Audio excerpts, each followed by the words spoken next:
Hello, and welcome back for another episode of the Accessible Technology Podcast. I'm your host, Steve Lyle, and this is a podcast all about the everyday technology that is accessible for disabled people, as well as covering what technology is less accessible for people with disabilities, and where you can also get details on how technology companies can continue to make their technology more accessible, if that is something that you are also into. Apologies for not updating this podcast too quickly this week. I was paying attention to the news about the Titan submarine, and thought so with all the families who are now hearing the very sad news in relation to that. But for that reason, I will be updating this podcast now today, which is Friday the 23rd of June, on Saturday tomorrow, the 24th, and on Sunday. So I'm still getting 3 episodes out this week, and hopefully everything will be better timed next week. You can listen to this podcast by searching for it on Apple Podcasts, Amazon Music, Audible, and Spotify. However, if you'd like to support the podcast and the content I produce in other ways, you can also support it by going over to the Phoebes Now Buy Me a Coffee page, which is where you will also be able to find exclusive episodes that aren't part of the podcast, to give me a one-time donation, or to check out other products that I will be releasing soon when I open an online shop on there. In this episode, you're going to be hearing about the Logitech G Adaptive Gaming Kit for the Xbox Adaptive Controller, which was released in November 2019.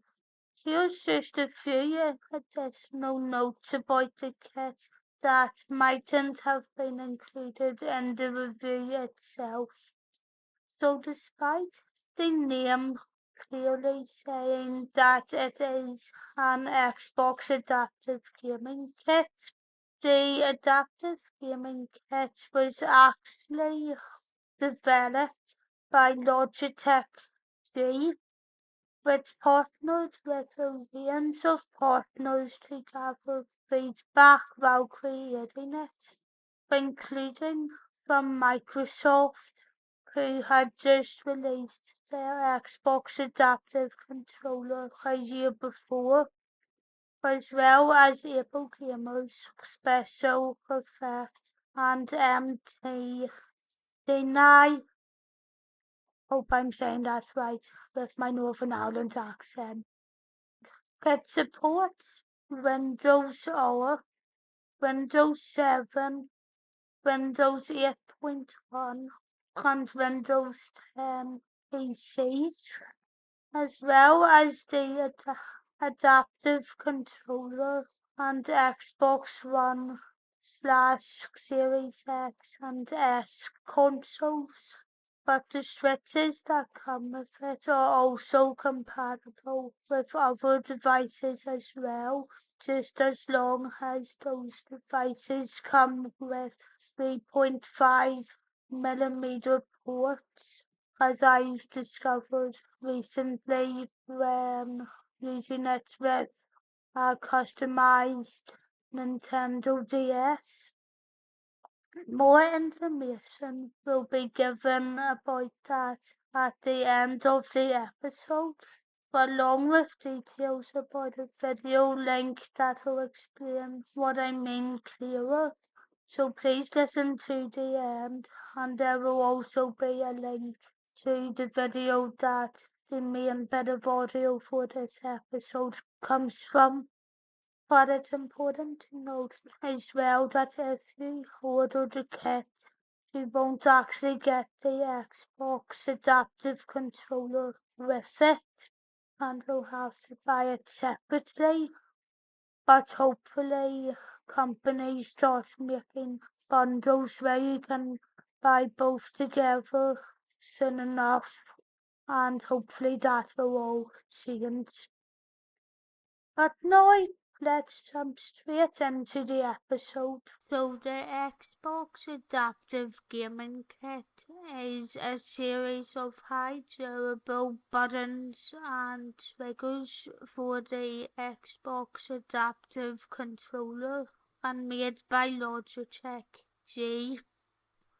The top of the box includes a green header with the Xbox logo on it above the black header that says Xbox One, although these switches will be fully compatible with every other Xbox, including the new Series X. What I like about the box is that it points a lot of other stuff out, including how to put it together and everything, and what all is included.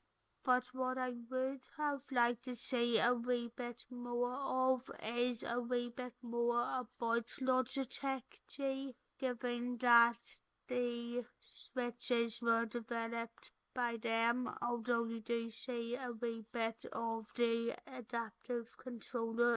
The switches that you get are 4 light touch buttons, 2 variable triggers, 3 small buttons, and 3 large buttons.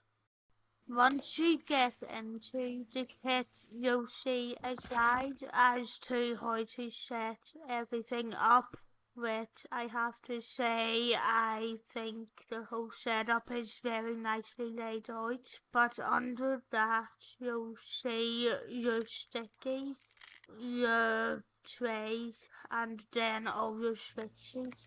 You will also get a couple of stickers to stick upon your switches.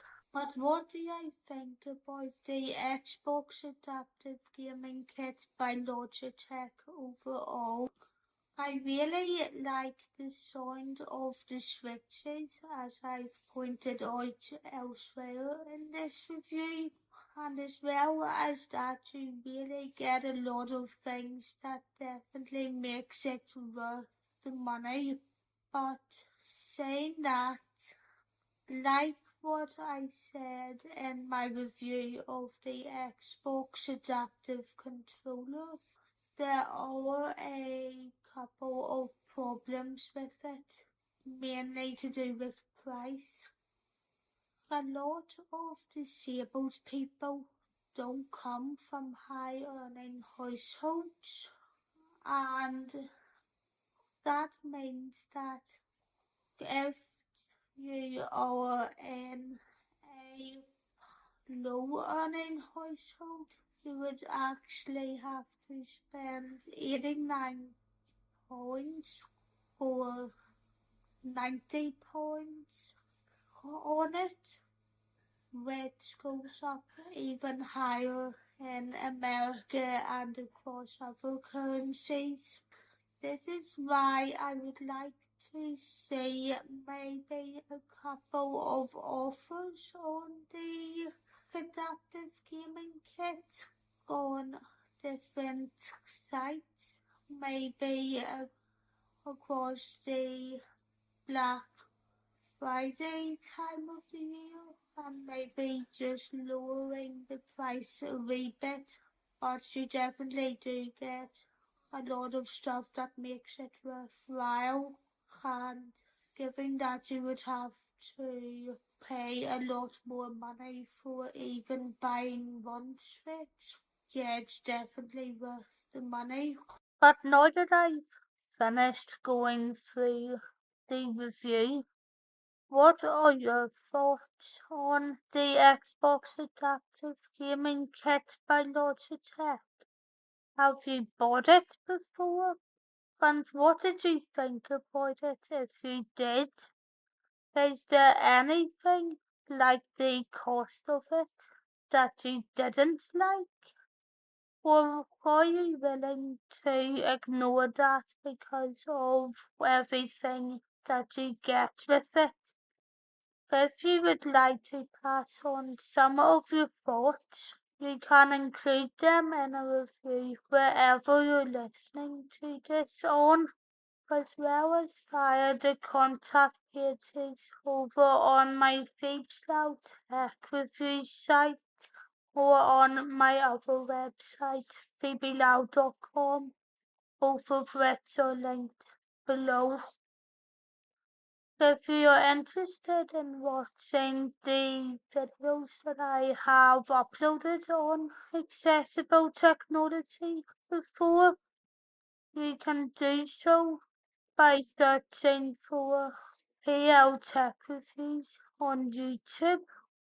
But if you would also like to see a couple of my accessible tours and reviews, as well as my film, TV, theatre reviews and political videos, you can find them by searching for Fabeslout Journalism on YouTube, where you'll be able to find all of those videos.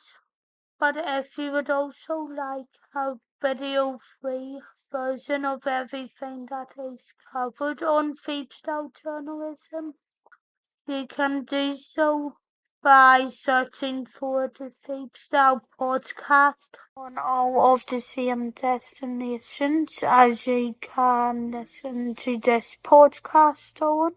But of course, there is also the Buy Me a Coffee page.